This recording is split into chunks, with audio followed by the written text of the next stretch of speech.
Hey, this is Jeremy. I am going through my final level, all of the features here. So you can go up to the computer, check in, get the greetings message, that's the lore dump. You can go in here. I've got my 3D model of the enemy robot I made. It detects you, it speaks, it attacks you. You can attack it. When you kill it, it will play another sound, and if it generates a repair, there you go, if it generates a repair, the repair also gets a sound. More lore with these glowing cages. And that's the same 3D model that I created, Mixamo animations in there.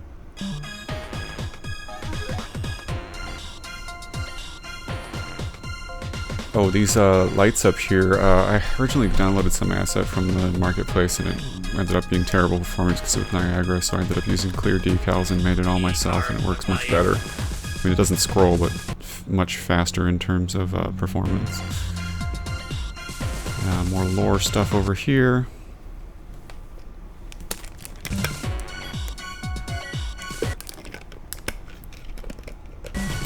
And I have this object here is activated. That's a electronics device or whatever. Oh, there's a skip there because I had a crash in the recording program, sorry. Anyway, up the stairs here, here's the switch controlled lock. There's the collapsing walkway, kills you in the lava. I fixed the respawn so you respawn at the right height. Implemented the checkpoints that Rocket made. Yeah, sound effects, there you go, there's the access denied sound effect. Yeah, all the robot voices I made. I made the key and lock. I wish I had updated that model of the key, but I didn't really have time, had other priorities. Yeah, there we go, switch lock. All the sound effects go in there. Here's another enemy. Upgrade chest. I put that in there. I got that from a marketplace asset, but I modified it so it's controlled by E, and so it spits out. I wrote the code for it to spit out the power up here. Put the conveyor belts in here. These boxes were actually no physics held in place till you crossed an invisible doorway or invisible wall in the doorway back there, and that's what made them actually happening while you are around to see it. Otherwise it would just happen when you weren't there to see it. So yeah, there's also, I put that crane thing up there to drop one of the packages. I'm not sure if you noticed that or not.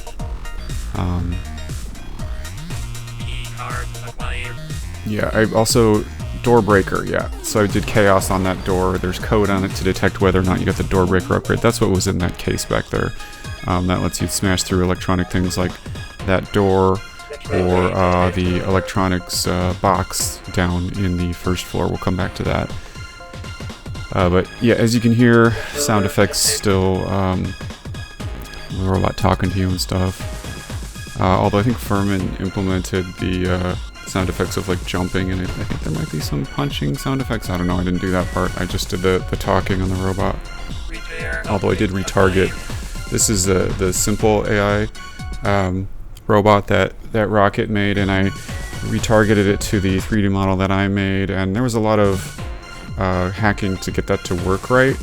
I couldn't actually, all the code was written based on the real mesh, and normally when I retarget with Mixamo mesh, the real mesh is still there, just not visible.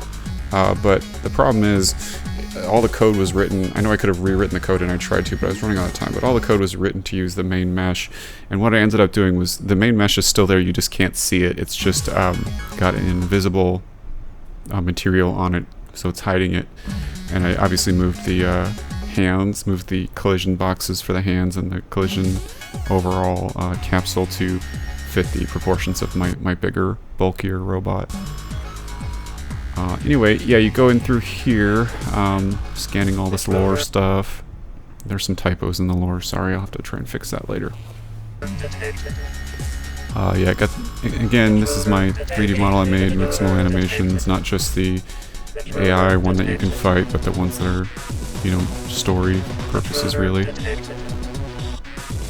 I also made a special version of the AI security bot here that instead of dropping health, it drops the Rock Breaker upgrade for Ignis's level. And that one's 100%. I had changed the code so it did 100% instead of the Rocket Rope code for it was a percentage where sometimes it would give you a health upgrade and sometimes it wouldn't.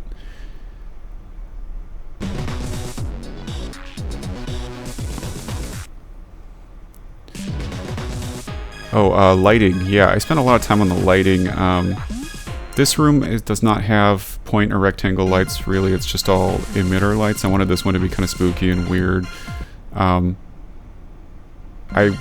There's a disassembly room, which you would think would be the spooky room. In a minute, here's that door breaker again.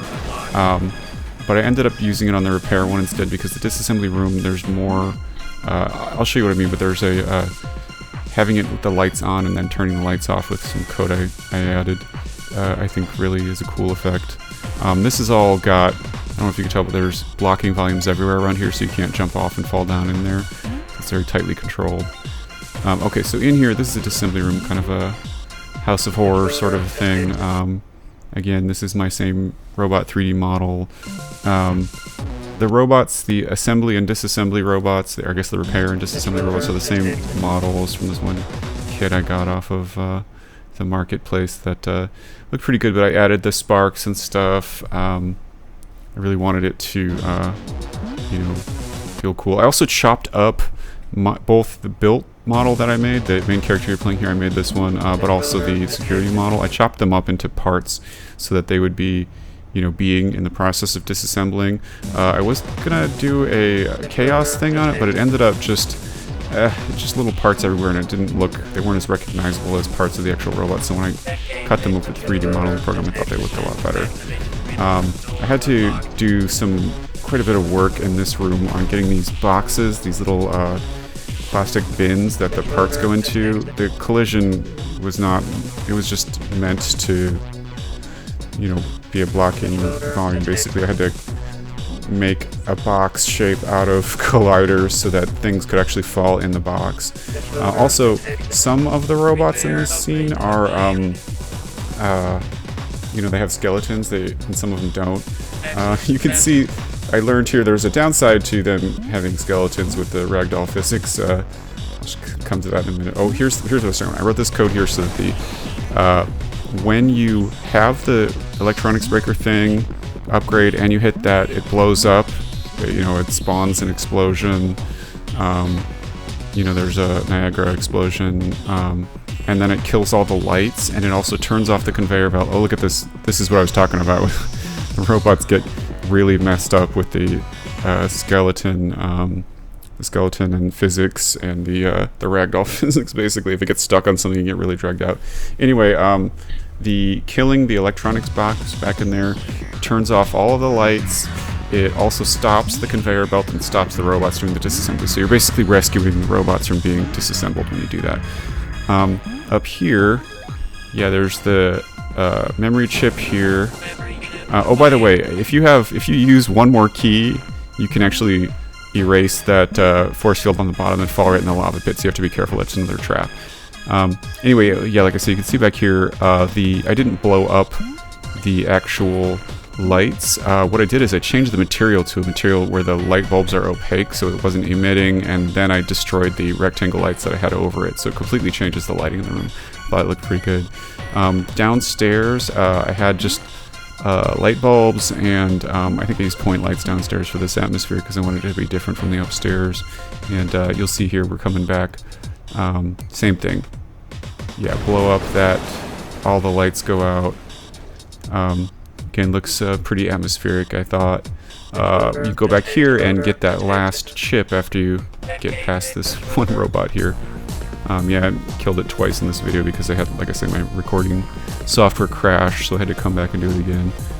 But I didn't want to waste that first part I did already. Okay, so you get over here, get the chip. And that's 3. There's 3 chips in each world, or there's supposed to be. And the idea is if you get all 9, that's your memory chips. You have your memory restored. and you are made whole once again. Okay, so now if you go back here the other way, we were able to hit that switch back in the disassembly, so that unlocks this. And this takes us to the end, either coming from the above or from the side, take us to the end too. You can end without doing all the stuff with the going through the repair room and the disassembly room if you want, but then you won't be able to get the chip. So there's like the short path where you don't get all your memory back, and then there's a long path where you definitely can get all your memory back. So that's the whole feature set, my complete level for Bilt.